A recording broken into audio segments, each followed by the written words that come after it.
Henry, if I could, there you go. Good morning, good afternoon, good evening, depending on where in the world you are. Hi, everyone. Welcome to our webinar, and thank you for joining us. My name is Jeff Farmer. I'm the CEO of Diagnosis. It's my pleasure to join our speaker today, Dr. Henri Leinonen, who will give us a presentation titled Visual Electrophysiology as a Window into the Nervous System. Before I introduce Henri, I'd like to mention a couple of points. Our goal is for Henri to present about 35 minutes, and then we'll leave 20 minutes, 25 minutes or so for questions from our audience. Henri's definitely very interested in answering any questions you have, and we'll get through as many as we can in the session today. If you have a question during Henri's presentation, please open the question pane and type your question into it. The pane is opened by clicking an icon, which is a small question mark, in a box located in the upper right-hand corner of your display. I will then pose your questions to Henri in the Q&A session after his talk. So I'd like to introduce Henri today. Dr. Henri Leinonen obtained his Doctor of Pharmacy and PhD from the University of Eastern Finland, where his doctoral research focused on developing and applying visual electrophysiology techniques to investigate neurological disorders, providing new insights into the interface between vision science and neurology. In 2016, he took up a postdoctoral position in the Department of Pharmacology at Case Western Reserve University in Cleveland, Ohio, researching drug repurposing for retinal degeneration. He continued his postdoctoral work in this field at the Gavin Herbert Eye Institute and Department of Ophthalmology at the University of California, Irvine, between 2018 and 2021. In 2022, he became adjunct professor in neuropharmacology, and he is currently also an Academy of Finland Fellow and Research Director in the School of Pharmacy at the University of Eastern Finland.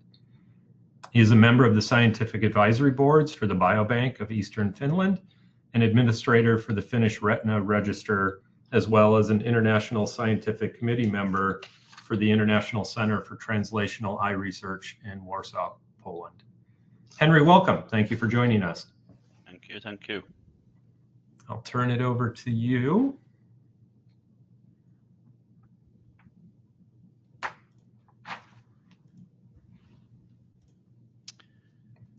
That looks good.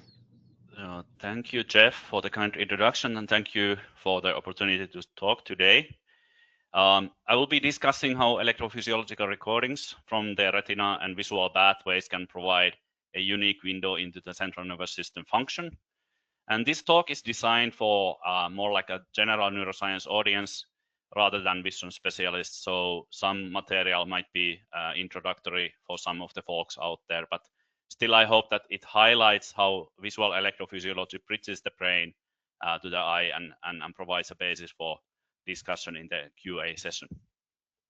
So let me set the big picture first. First, the retina is part of central nervous system.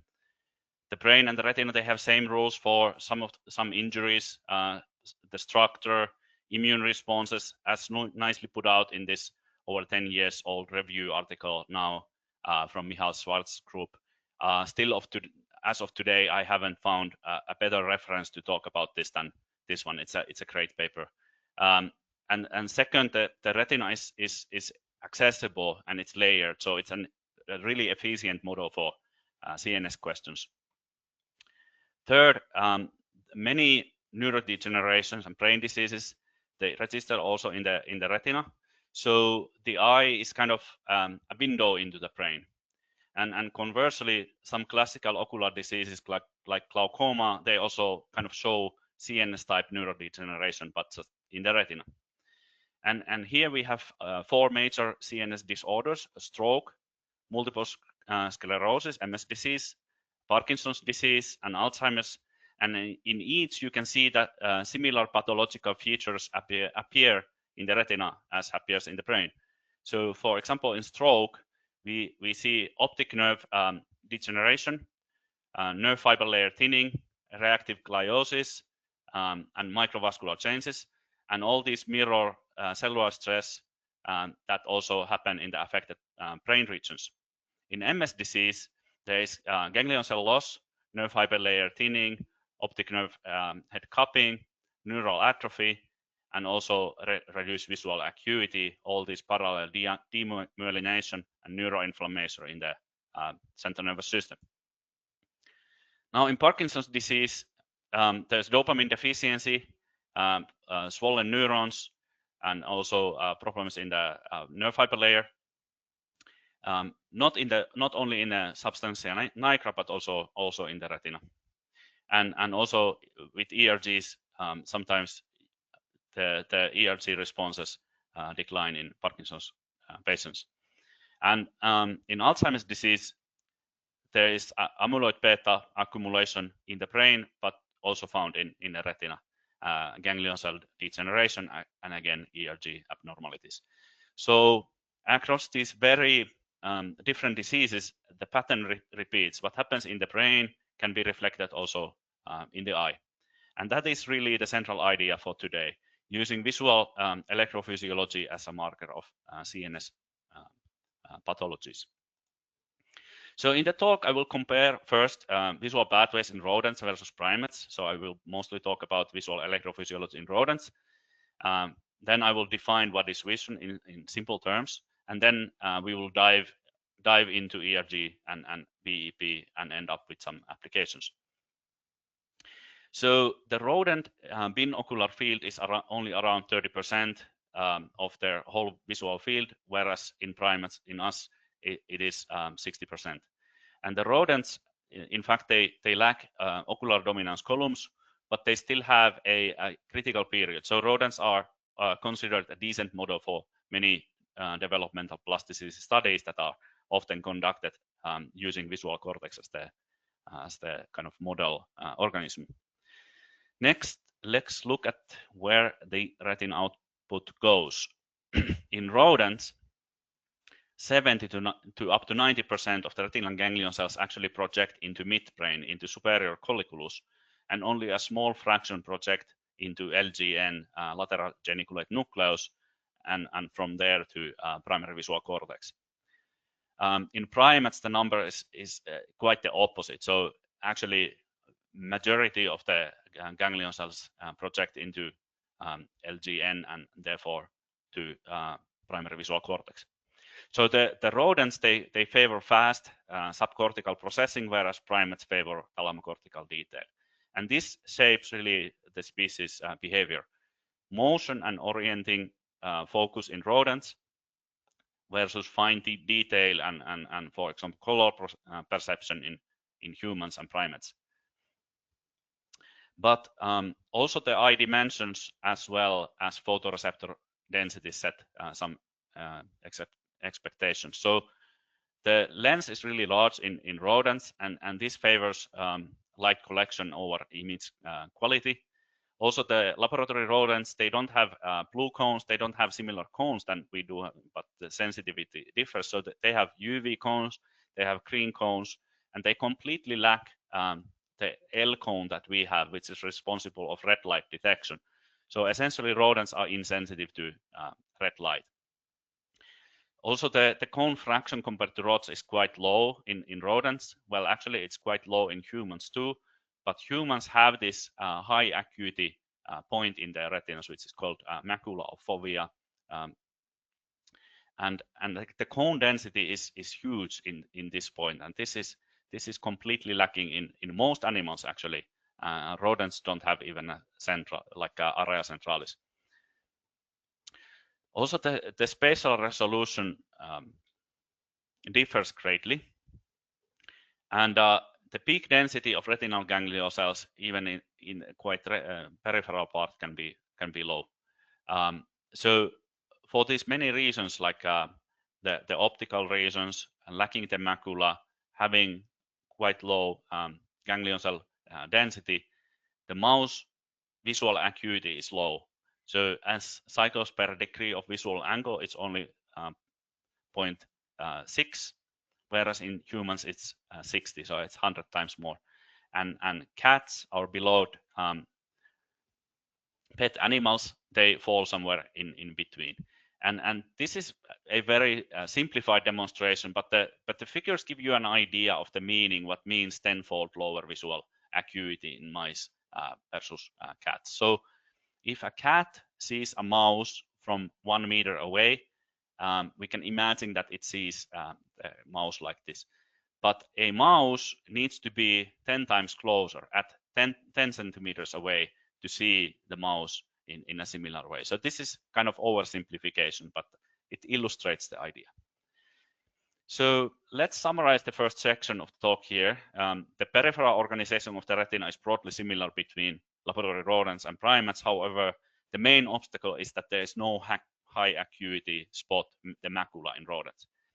And the rodent vision is tuned to global shape and motion, usually with a close distance, say around 30 meters away from them, which is ecologically appropriate for that species. However, the recent literature suggests that despite the low acuity, vision might be actually more important to social interaction than it's often thought. So I want to end this first part into a bit of a warning. So with respect to vision, albino rodents are very, very different compared to pigmented ones. So albinos, they don't see very well to begin with. Another problem is that they are extremely sensitive to light. As seen in this example, this was done during my PhD time. So I had pulp C mice in 250 lux lightning chronically, which is in fact less than in my office right now. And already this light level was enough to cause toxicity in pulp C mice. So be careful with the albino ones. So next, let's define in simple terms relevant for today's discussion, what is vision. So the light and electrical signal travel vertically through the retina, but in opposing directions. The energy from the incoming photons is converted into electrical signals by the photoreceptors, and these signals are then passed through the synapses to the bipolar cells, and from there to ganglion cells. And the ganglion cells' actions bundle together to form the optic nerve, which carries the information into the brain.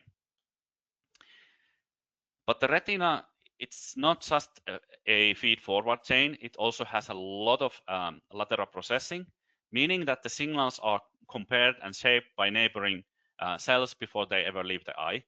On the left, you can see a simple way to think about that. Each ganglion cell doesn't just respond to light in one spot, but the contrast between the center and surrounding area matter. We have a lot of different types of ganglion cells in the retina, and here is just two types presented. This is an on-center off-surround cell, and its counterpart off-center on surround cell. And on the right, the figure of the networks of on and off alpha cells provides another demonstration. So some cells are activated when light increases, others are when it decreases. So together these networks lets the retina detect edges, contrast, and spatial patterns, and these are the building blocks for vision. So to wrap up this section, you can think of the vision in 5 steps: detection, transduction, processing, transmission, and perception. So the light sensation mainly maps onto the vertical pathway, detection by the photoreceptors, and then transduction of the light energy into electric signals that are passed along to the next neurons in the chain. But then pattern vision, the ability to see the edges, contrast, and structure, it critically depends on the processing at the lateral circuits, the horizontally oriented neurons that shape and refine the signals within the retina. So with this foundation, let's move on to the main focus of the talk today, how we measure visual function, particularly in lab rodents. So we will cover 2 pillars today: electroretinography, ERG, for retinal function, and visual evoked potentials, or VEP in short, for cortical and visual pathway function. So this is an image of me performing a pattern ERG test to myself in Vittorio Borgiatti lab at Bascom Palmer Eye Institute about 10 years ago. And as you can see, the method can be actually minimally invasive. And these images exemplify my custom-made ERG VEP setup during my PhD thesis work. So in addition to corneal and cortical cortical and corneal electrodes, I also had electrodes that were measuring heartbeat and breathing. So this was to monitor anesthesia. So we can see a QRS complex here, a heart rate, and then also breathing rate. And in this recording, actually the stimulus is seen in channel 24. So it's a flash stimulus, and we see a response in channel 1. So in fact, this was like a specialized recording. So I had the reference electrode in the non-stimulated fellow eye, and it was really kind of flexible electrode. So basically, there's no background from the breathing noise, but this is a kind of specialized recording.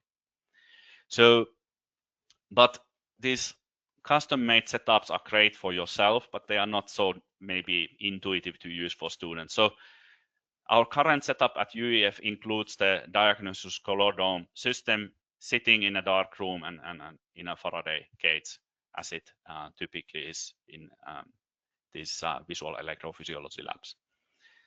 We also have a portable diagnosis Celeris system, and here are some videos of applications. So for illustration, on the left we have a pattern stimulator hooked into the system in the normal laboratory light, and it's without an animal.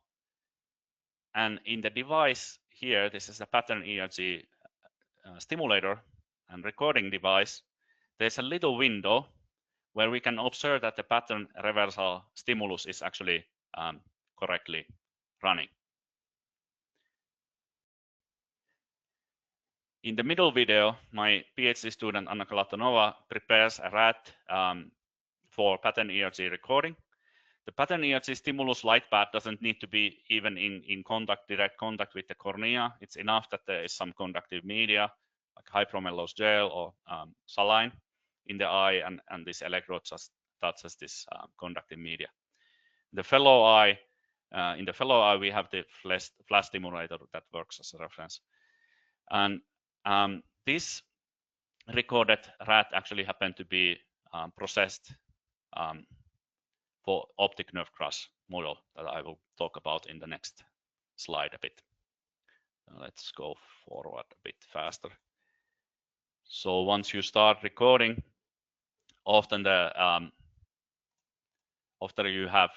you can have quite a bit of electric noise depending a little bit on the room and the environment, but with the notch filter it goes down.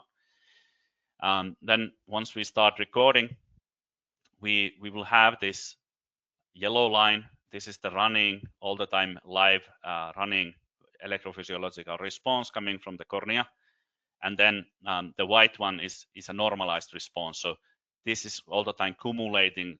So when we have more and more sweeps, we start to see or more and more pattern reversals, we start to see the response forming.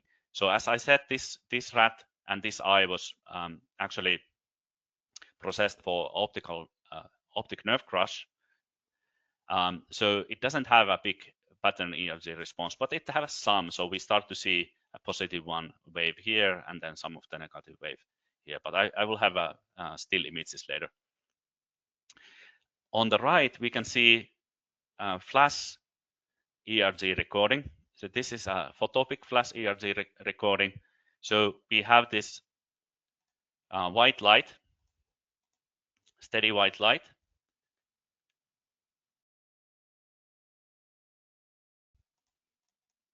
Steady white light, and then this green stimulus is superimposed on this rod suppressing white light. So this is the still image of that pattern ERG recording. So after 400 sweeps or even faster, but the protocol gives 400 sweeps, we see a very nice pattern ERG response. So the optic nerve crush is a classic action injury model. The signal transport stops distal to this crush, and as a result, retinal ganglion cells degenerate, there's inflammation, and there's no spontaneous regeneration. The pattern ERG drops quite quickly. This is 7 days after optic nerve crush. This is the injured eye, and this is an intact fellow eye. So we can see that we essentially with this eye we only see this N2 negative going response, so almost no pattern ERG. Below here we have responses to photopic flash ERG, and this response is normal as it should be. So it's kind of like a quality control. So the optic nerve crush should only affect on ganglion cells. It should not do anything for photoreceptors and bipolar cells. So this is what we want to see as a quality control. So as a recap, the selective decline in pattern ERG response refers to ganglion cell dysfunction, and this is extremely sensitive to glaucoma damage. This pattern ERG recording can be also used to determine retinal visual acuity and spatial sensitivity. This is an image from Vittorio Borgiatti's article. He's like a pioneer of the pattern ERG, one of the pioneers of the pattern ERG recording. And as he increases the spatial frequency, or when the bars become thinner and thinner, the amplitude becomes smaller, and you can derive the point of spatial sensitivity and or visual acuity like this. So to the animals, this type of E charts or Logmar charts or Snellen charts, it doesn't tell anything, but the animal doesn't care, and actually we shouldn't care too much either, because these things actually measure exactly the same thing as the gratings, or especially the E chart. So the thing that matters really is the width between the white, black and white patterns. So flash ERG, it's a gold standard functional test for retina. So we already saw this, how the electricity flows and how the photons hit the retina. We can record the activation of the photoreceptors by putting a corneal electrode and then a reference electrode, which could be in the non-stimulated fellow eye, or it could be close to the eye. So in mice, we typically put it in the snout, in between the eyes, just a needle electrode under the skin. The signals go to the amplifier, and then when we flash a light flash, we get first an ERG A wave. It's called A wave, and this marks cation channel closure in photoreceptors, so in rods and cones. Now the signal is then transferred through ribbon synapses to bipolar cells, and when these bipolar cells depolarize, we get the B wave. And on the rising phase of the B wave, we also have these oscillatory potentials. So primarily the ERG tells the A wave, and B wave tells other things too, but the A wave correlates very well with the outer nuclear layer thickness during retinal degeneration. This is one example of that. And selective decrease in B wave amplitude would point to dysfunction in the inner retina. So the flash ERG, what else does it tell? A wave can inform us about RPE coupling. The B wave can inform us about potassium buffering in the retina, synaptic transmission. The OPs, oscillatory potentials, can illuminate amacrine cell function, inner retina health. C wave, which we didn't see, it's a late occurring wave and a slow going wave, comes hundreds of milliseconds after the flash. It's a marker of RPE function, and something called photopic negative response can be used as a marker of retinal ganglion cell and optic nerve health. So the ERG part, I would like to end on this one example that really shows dramatic example, what we found in Huntington disease mice, that there's a big decorrelation between the anatomy and the physiology. So my colleagues had been doing already histology on these Huntington disease mice, and we knew that there's something wrong with the vision. There's something wrong likely in the retina, but from these images you cannot appreciate it. There's absolutely in macrostructure nothing weird, except maybe this little bit wavy ONL layer. Now, when I recorded the ERGs, we were super surprised to see that at 8 weeks of 8 weeks of age, we had a massive retinal dysfunction, not yet at 4 weeks. And then at 12 weeks, there's almost no ERG response. And sometimes the visual symptoms may really precede the other symptoms. So at 8 weeks, you don't see so much other symptoms in these mice.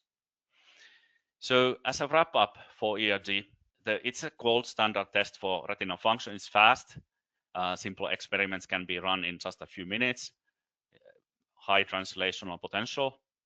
Different ERG components and waveforms are selected for distinct cellular subtypes. And it's extremely sensitive. And there's a small variation, at least in animals, when it's done correctly. So here's an example, again, from my PhD work, and we published this in Journal of Alzheimer's Disease. So I was recording ERGs, this APP, PS1, Alzheimer's disease mice, and I was blinded initially for the phenotypes, genotypes. And when I had done these recordings and analysis, and I see that there's a difference, first of all, there is a difference, but what really struck me that actually the ERG responses, the B wave occurred faster in Alzheimer's mice, not slower as you would intuitively maybe think. But yeah, so we found faster B wave responses, and we rationalized this, that there might be some change with cholinergic transmission, and this could shape the ERG waves in these mice, and therefore hastens up the kinetics. We didn't see any differences in the amplitudes. So some cons, some cons also, some cons in the ERG recording. So it does require somewhat specific instrumentation and somewhat experienced researchers, I would say. It doesn't give information on visual cortex function, and in rodents it requires the use of anesthesia, which can be sometimes problematic. So now let's move on to the cortical side. So the stimulus here is the reversing checkerboard patterns, or it can be also pattern onset offset, or a flash stimulus, but flash stimulus is not really great for primary visual cortex. The electrodes are placed on the scalp, usually over the occipital region, and a lot of signal averaging is needed because the brain's spontaneous electrical activity, EEG, is much larger often than the VEP signal. So many trials or sweeps is averaged to extract the consistent response time log to the stimulus. So back in 1986, David Hinton and his colleagues reported optic nerve degeneration in some Alzheimer's disease patients, but it took almost 20 years before that observation really gained traction. And in around year 2007, researchers began to take serious interest in the eye and visual system in the Alzheimer's disease context. And here I have normalized the number of PubMed articles published in each year with the keywords Alzheimer's disease, or then Alzheimer's disease plus retinal degeneration. And as you can see, in recent years, publications focusing on retinal degeneration in Alzheimer's disease have grown roughly twice as fast as Alzheimer's publications in general. So the VEPs you can do also with behaving animals. This is also from my PhD work. So we had chronic implant and electrode inside the brain, and we have been teaching the animal to stay in front of the monitor relatively calmly, and now it's looking at the on-off stimulus in the binocular field of its visual field. It was oscilloscope, and here is the EEG signal, so brain activity recorded all the time. So we cannot really see, as I said earlier, that you cannot see VEP responses when it's overlapping with the EEG. So we need a lot of averaging to actually extract the proper VEP. So let's see what else we can do with this tool. So there's some examples. So this is a vision restoration example. It's in bioarchives, not yet peer-reviewed, but it's under revision. So my student Anna Kalatanova, she injected these light-activated nanoparticles inside. These are semiconducting nanoparticles inside RD10 mouse. So RD10 mouse is a model of retinitis pigmentosa, and they become blind in the age of a couple months. So we recorded first ERG. This is a normal rod saturating ERG response in response to rod saturating stimulus in wild type mouse. And then we have the RD10 mouse groups. This is control nanoparticles, control particles, silica particles, red F control particles, and then our semiconducting nanoparticles. Then we did a light dark box test a bit later, and then in the end, many months after the injection, we did simultaneous ERG and VEP recordings. And this shows an example of one of the recordings. So we do see a response in primary visual cortex, but we don't see anything with the corneal electrode. So this is because we have injected the nanoparticles in the vitreous, and they go in contact with the ganglion cells. So they directly relay the light stimulus into the ganglion cells, but we are not recovering any responses in the at the level of photoreceptors or bipolar cells. So it's kind of like optogenetic type of vision restoration. And this mouse was one of the ones that really was afraid of bright light in the light dark box test also. Here's a gene therapy example. This is not I was not the first author, I was also not the corresponding author, but why I show this as an example is that this was a huge study, but I know that the screening of the efficacy of gene therapy was primarily done with ERGs. And then when we know that it works, then we would do all of these things. So optomotor reflex test that I was doing, and then also cortical recordings. So these are single cell recordings done by Dr. Andrzej Foik.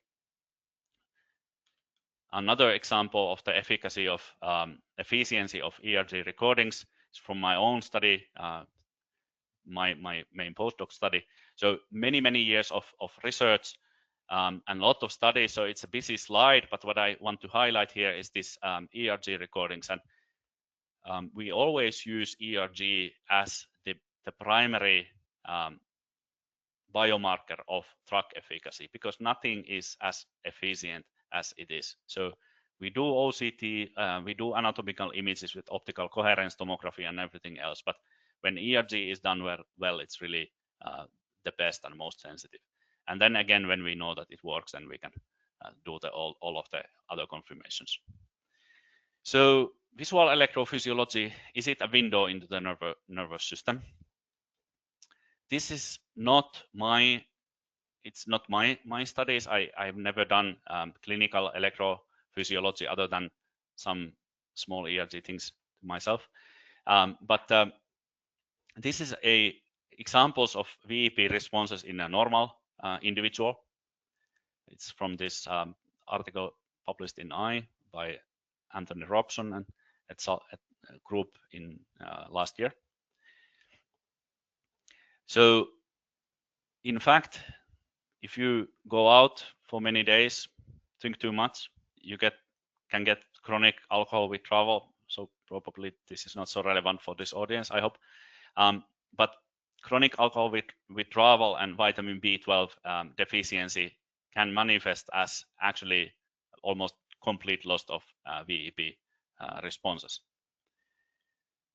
Then this is an interesting example, also coupled toxicity following multiple total hip replacements. So in this hip replacements, there is construct put in the hip, and it can leak, and it can release cobalt, and it really can cause neurotoxicity, which can be seen at the level of visual processing. Same thing with mercury. So this subject had been eating too much fish, high in methyl mercury, and again, this is seen at the level of the visual cortex and optic nerve. Okay, finally, I want to thank my PhD mentor, Heikki Tanila, who first introduced me to the world of electrophysiology during my PhD work, and Chris Palczewski, who allowed me to continue learning about the methods and correlating physiology with molecular markers during my postdoc research. And without funding, nothing of this would be possible. So big thanks to funders, and here's my lab. And we need more manpower, and we are hiring. So if you're interested, please introduce yourself and email me. So before we start the QA session, let me just advertise something real quick. Me and my colleagues are running a 5-day practical deep dive course on organotypic retina cultures, and which covers disease and drug testing, advanced therapies, drug delivery, live retina function assays, neuroscience applications. And this is great for teams wanting to onboard quickly into the world of ex vivo retina preparations. So with that, I would like to thank you for your attention, and let's go for the QA.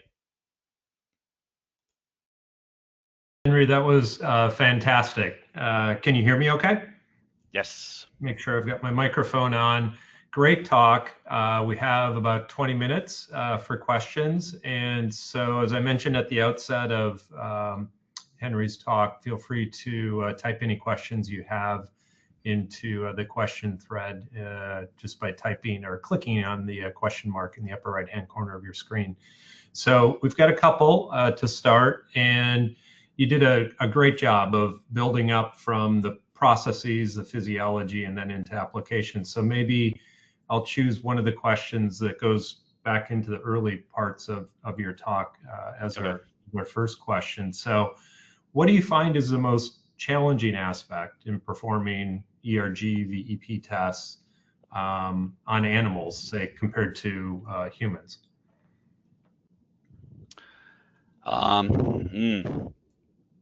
In fact, especially when we have phenotypes that are not specific for the eye. So I showed this, my custom-made setup. So I was recording also cardiac, heart rate, breathing rhythm. So it is in fact the anesthesia. So the anesthesia can be especially tricky when you are studying on animals that have a systemic phenotype like diabetes. You are primarily interested in the eye, of course, but the rest of the body is not neutral. So metabolism, circulation, and even the anesthetic sensitivity can be altered. And that means that the same anesthetic dose or combination that works in healthy animal might produce very different effects on retinal perfusion or neural responsiveness or recovery. So then the challenge really is isolating the visual effects you care about while managing those systemic variables. And it requires quite careful monitoring and sometimes adjusting the protocols for each disease model. So this is what I myself, in fact, when we do new experiments, this is always, I think I found it the most challenging thing when we go from model to model. What, maybe just a quick follow-up to that. You've been doing ERG measurements for many years. Mm-hmm. When you have new lab members come in, or lab members who have not done ERG tests before, Can you take us through, maybe at a high level, the sorts of things you try and do to train them to be able to do the tests as well as you do after years of experience? Yeah.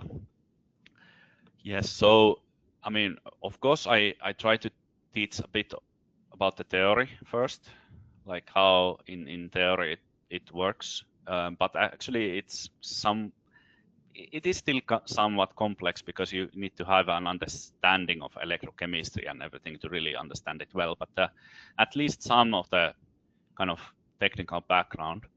And then the next thing is actually just handling the animals is super important. So if you don't know how to inject an anesthetic properly in IP or under the skin or something, it can create a lot of problems because then the animal might not be deep enough in anesthesia, or then it dies during the anesthesia or something like this. So this is one thing, that the animal handling. But if the animal handling then is okay, then we would just go with wild type animals, not any serious experiment, but typically I would have 5 wild type animals, C57 black, 2-month-old, about young adults, preferably maybe females, a little bit easier to handle. And then the student would record scotopic series, the whole scotopic series once, and then reverse the anesthesia, analyze all the results, and go back after 2 weeks in the lab, do exactly the same, and see if there's practice. Yeah. Yeah, exactly. So, yep. We found that is important in the work that we do as well, with as you've shown, a growing set of people in different fields are using ERG techniques now for rodent or with rodent models. And yeah, that's one of the last things we leave as we set up a system is practice, practice, practice. And your guidance specifically is really helpful in that regard. So now here's another question, shifting a little bit more into the kind of generally the types of results that we get that you also talked about.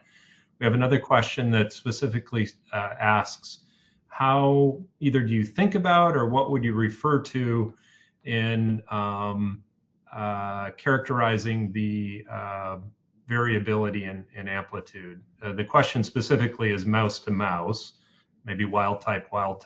But if you want to also just comment on repeatability for a specific mouse across sessions, either way is important because it's less published, I would say, than human tests are. So essentially the question is what sort of variability do you expect? Yeah, across your either models or wild type in, say, the B wave amplitudes. Well, it depends also on the amount of averaging. So if your recording is really long, like you are not in a hurry and you do a bunch of averaging, and you have long enough interstimulus interval time, in a wild type animal, you actually should have a very, very small variability from recording to recording. I cannot say exactly in percentage, but let's say if you have more than 20% of variability, I would think that it's not necessarily biological origin, but it has something to do with the recording technique.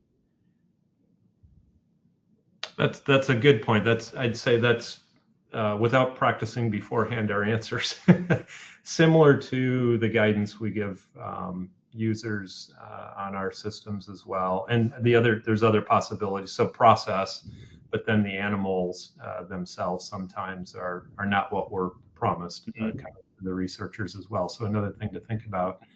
Yeah. Then I guess I will continue a bit, so that if you just let's say with rod saturating light, you just stimulate once, you don't do multiple sweeps, then of course you would have more variability because you have no control over at what phase of the breathing rhythm or something it comes out. But if you do more averaging, it should become like super clean in the end. just as an experimental technique to use to look at, does the signal settle into one average that seems stable over a longer period of time? Yeah. Yep. That's a good point. Let me shift gears just a little bit. This fits maybe more into the middle part of your talk. Optic nerve crush models you talked about, and a lot of people use them. So the question specifically that came from our audience is, do the photoreceptors ever start to dysfunction over time? That's the question. Over time. Model. Yeah.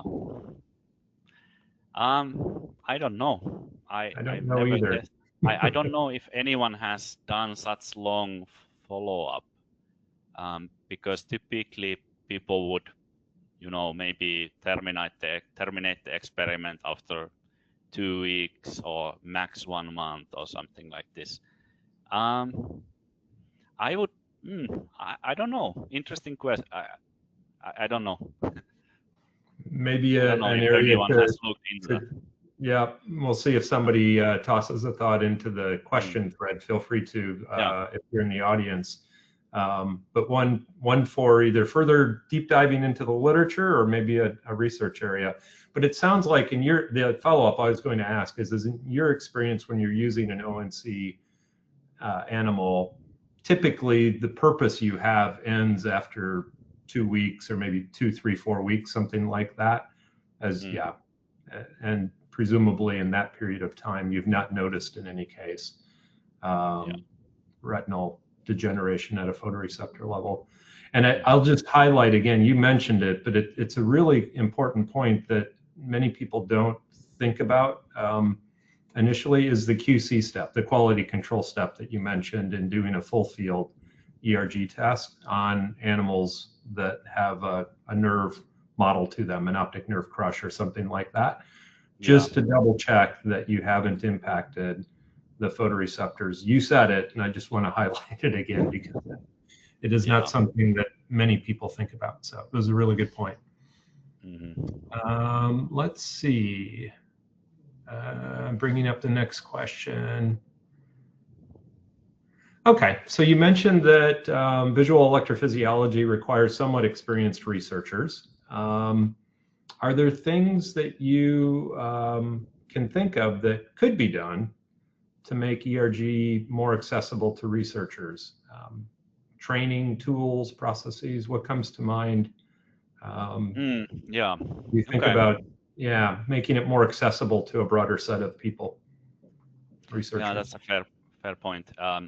So the electrophysiology, I guess it does have a bit of kind of a reputation of needing really steady hands and steady nerves, and it takes time to feel very good with the recordings. But I think it's kind of getting more accessible, partially thanks to you guys.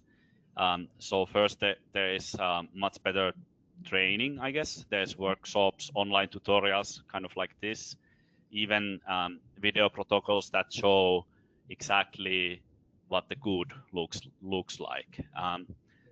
And then the technology is, of course, catching up. More modern rigs are being automated with built-in stability checks and guided setups and software that handles the heavy lifting and stuff like this. And I guess the community has also opening up, so people share ideas, data sets, and analysis scripts and troubleshooting scripts, and so this openness should lower some barriers also. So I would say that while it takes some practice, it's no like a dark art. It can be learned, and it's a skill that more and more labs can confidentially bring into the toolkit. So as I mentioned, so in my PhD work, I actually was using a custom-made ERG setup, but I almost know that I could not teach that for like master student or some, because it would take simply too much time. So having this, plug and play systems really make it much more accessible. Yep, that's a good point. And I would maybe just picking up, and this is one of the other questions that came in. I'm not sure if you've done this, but I'll ask the question. So you've worked on at least 3 different platforms doing ERG, the custom one that you started with, the color dome-based system, Solaris, and maybe others. Yeah. Have you had a need to normalize results across platforms? If you're in the middle of a study, switching, from one system to the other, most researchers try to avoid, and we recommend avoiding that. But is there a way to think about how you might normalize, test results, presumably for a given study on a given model across different pieces of equipment? I haven't done that.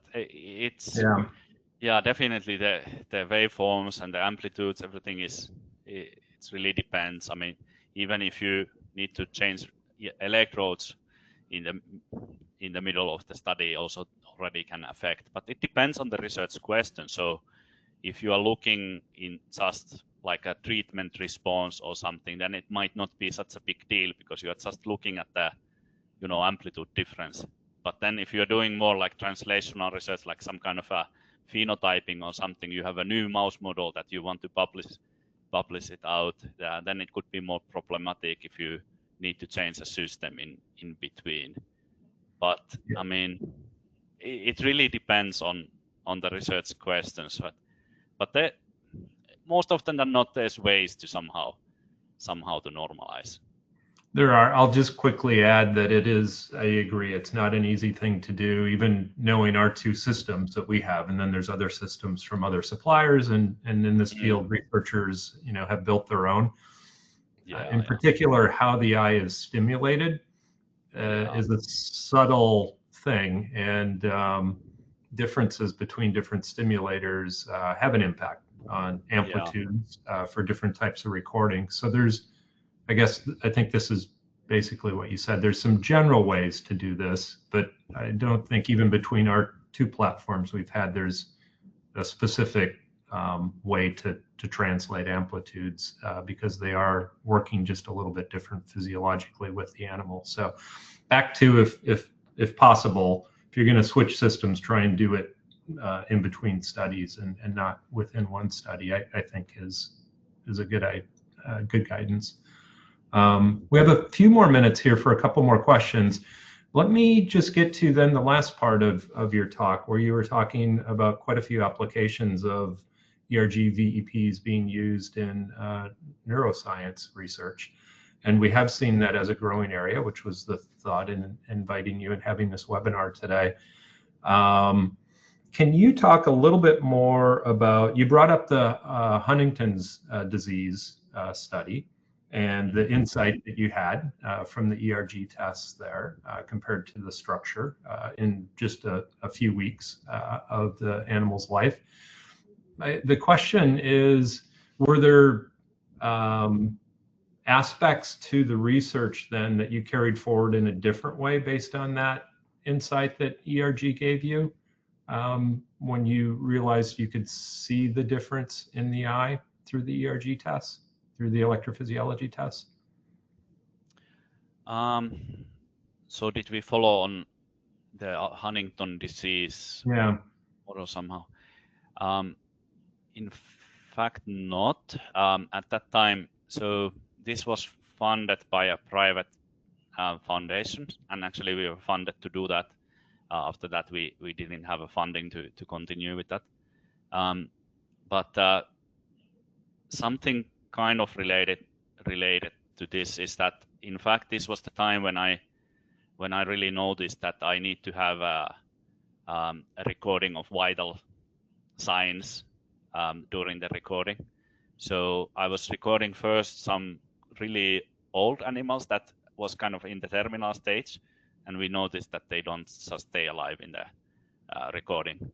So this was the moment when I built the systems to record breathing rate and cardiac heart rate at the same time, and then we confirmed that later on when we were recording those little younger animals that they were fine during the anesthesia. In the last question for you then, before we close up, the Alzheimer's cases that you discussed and the PubMed search that you had showed, the literature search that you had showed with the growing interest in retinal connections, correlations perhaps, in that animal model. Can you maybe just spend another minute or two just talking about where you think electrophysiology either has been helpful here over the last couple of years or where it might go in the future for disease models such as Alzheimer's? Yeah, so of course, in clinical settings, the recordings should become like really stable, that it could be actually used in Alzheimer's patients. But when I was like thinking about this thing when I was writing my PhD thesis, this is nine years ago, so it's not the most up-to-date information, but I was thinking that it should be like a multimodal assessment of the eye. So not just using only retinal fiber layer thickness or some of these anatomical markers that we can see with optical coherence tomography, but it should be connected with likely electrophysiology. So if we can use many biomarkers, not just one, maybe in combination we could actually be able to build something that is relevant in future when also the analysis methods improve. And then also, because at least in theory, it would be possible to apply these things as a telemedicine, so that people could do it at home. They wouldn't need to go to a clinic, because I mean, if you need to do screening tests as a clinic, it might not be so much possible. Or then if some simple electrophysiology could be done by an optometrist or something like this. So I mean, it should just become much more widely used than it's currently done, and then we would need to have a large data bank of recordings and very well standardized recordings, and only like this, in fact, it would even have a chance, basically. So we just need to, increase the widen up the use cases and have more people recorded. That's and then try and coordinate. And ISAB, the international community that sets clinical standards, has been doing some of those things for quite a few years on the clinical side. And there's been discussions within the group of how we might start doing this more on the animal testing side as well.